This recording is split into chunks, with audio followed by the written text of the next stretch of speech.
किसी व्यक्ति की मृत्यु होती है जी, तो हिंदू शास्त्रों के मुताबिक या आपके जो आध्यात्मिक दर्शन है उसके मुताबिक अगले 24 घंटों में आत्मा के साथ क्या क्या होता अच्छा, मृत्यु के बाद की जब हम बात करते हैं तो सबसे पहले गरुड़ पुराण की बात करते हैं। है? हाँ, सबसे ज्यादा वर्णन वहीं मिलता है। ठीक है, गरुड़ पुराण के अनुसार जब व्यक्ति की मृत्यु होती है 24 घंटे में, तो सबसे पहले उसकी जो आत्मा है, जिसको लगभग सूक्ष्म रूप कहा जाता है और कुछ शास्त्रों में, कुछ किताबों में, कुछ गुरुजनों से हमने सुना कि अंगूठे के आकार की होती है। अच्छा, ऐसा सुना है, देखा तो किसी ने नहीं। उस आत्मा को 2 यमदूत आते हैं और एक अंधेरा मार्ग से ले जाते हैं हम लोग को। वहां जाकर के चित्रगुप्त जी उनके कर्मों का लेखा जोखा यमराज के सामने प्रस्तुत करते हैं कि इस व्यक्ति ने ऐसा किया, ये इसके अच्छे कर्म है, ये इसके खराब कर्म। और उसके बाद उस आत्मा को वापस उसी घर में भेज दिया जाता है जहां उसके परिजन होते हैं। अच्छा जी, 24 घंटे के अंदर ये होता है। ठीक है, जैसा शास्त्रों में लिखा है। वापस वहीं भेज दिया जाता है। वो आत्मा वहीं रहती है, वहीं अपने परिजनों को रोते हंसते खाते पीते सब देखती है।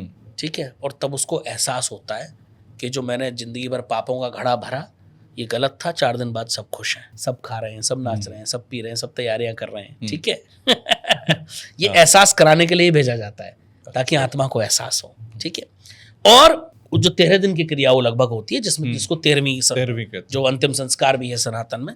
ठीक है, 13वीं कहते हैं। कुछ जगह वो कम दिन की भी होती है, कुछ जगह ज्यादा दिन की, अपनी अपनी परंपराएं हैं सबकी। वो तब तक वो आत्मा वहीं रहती है और उसके निमित्त जो रोज का पिंडदान, रोज के गौ को भोजन, कौओं को भोजन, ये सब जो भी क्रियाएं, जो भी जिसकी परंपराएं अलग अलग जगह अलग अलग है, वो सब किया जाता है।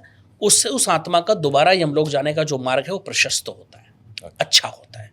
जितना ज्यादा दान पुण्य उस समय किया जाए या उस निमित्त जितने कार्य किए जाए, फिर आत्मा जाती है।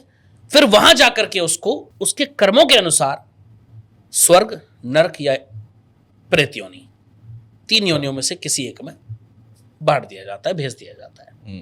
तो आप ये मानते हैं स्वर्ग और नरक होता है? 100% होता है सर, 100% है। नरक कैसा शास्त्र गलत नहीं, मुझे नहीं पता, मैंने नहीं देखा किसी ने नहीं है, लेकिन शास्त्रों में जो लिखा है वो मैं आपके समक्ष रख सकता हूँ। ठीक है, गरुड़ पुराण में लिखा है। गरुड़ पुराण में और भी कई स्वर्ग नरक का वर्णन तो बहुत पुराणों में, बहुत शास्त्रों में मिलता है। उसके अकॉर्डिंग उसको वहां भेज दिया जाता है। पुनर्जन्म होना है, ये निश्चित है। स्वर्ग जा रहे हो तो भी, नरक जा रहे हो तो भी, और प्रेत योनि में जा रहे हो तो भी।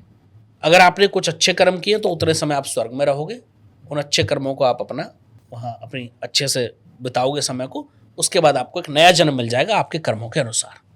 गलत कर्म किए तो नरक में यातनाएं भोगोगे और फिर आपको एक नया जन्म मिलेगा किसी भी योनि में। 84 लाख योनियां शास्त्रों में बताई गई हैं, किसी भी योनि में आपके अनुसार, और आप उन कर्मों का जो दुख है वो भोगोगे। ठीक है, प्रेत योनि में हो तो एक निश्चित समय बाद आप प्रेत योनि से निकल के दोबारा मानव योनि में या किसी भी योनि में चले जाओगे। ऐसा शास्त्रों में वर्णन मिलता है।